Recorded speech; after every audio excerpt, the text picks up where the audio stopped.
Shalom semuanya, perkenalkan saya Charles Sylvester dengan NIM B1A1231002.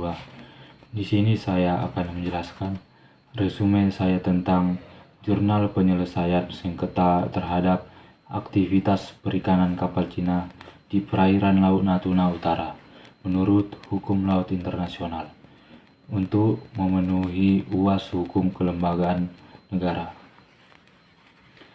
Jurnal ini membahas konflik wilayah di Laut Cina Selatan, khususnya terkait aktivitas kapal penjaga pantai Cina di perairan Natuna Utara yang merupakan zona ekonomi eksklusif atau ZEE Indonesia.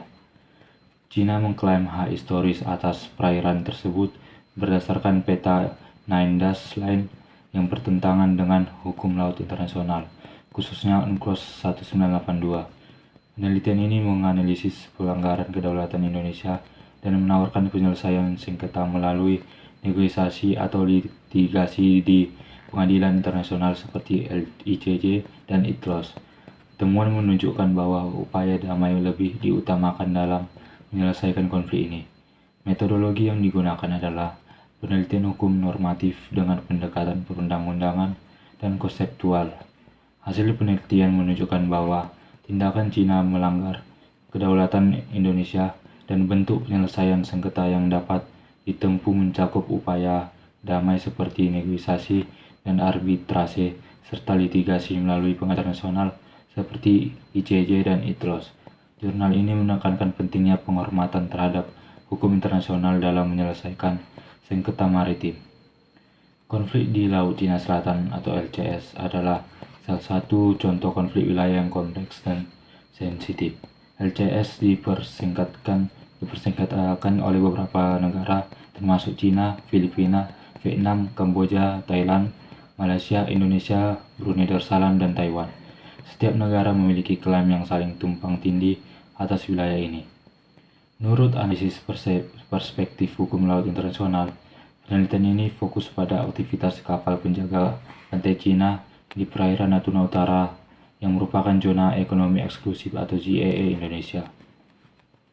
Cina mengirimkan KPPC untuk melindungi kapal nelayan Cina dalam mengambil ikan di perairan tersebut.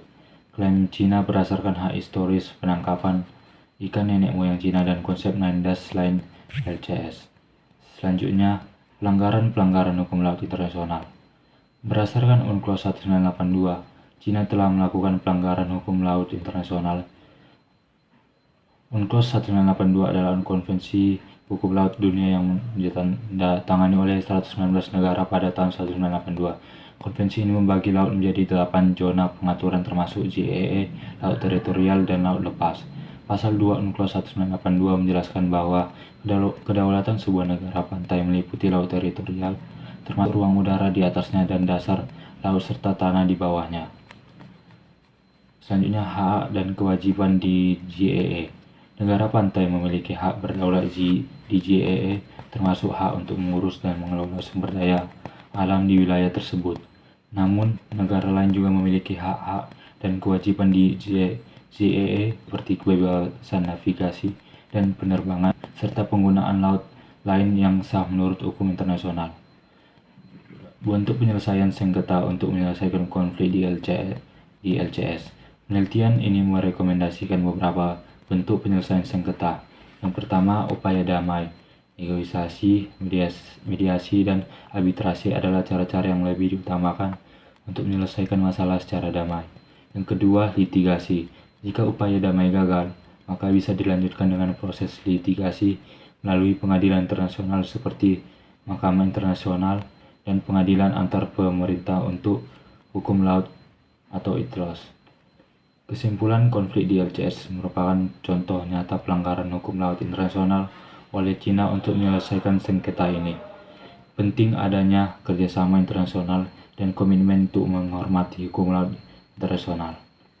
Penelitian merekomendasikan perlunya kerjasama multilateral untuk mengatasi sengketa ini dan mendorong dialog antara negara-negara yang terlibat.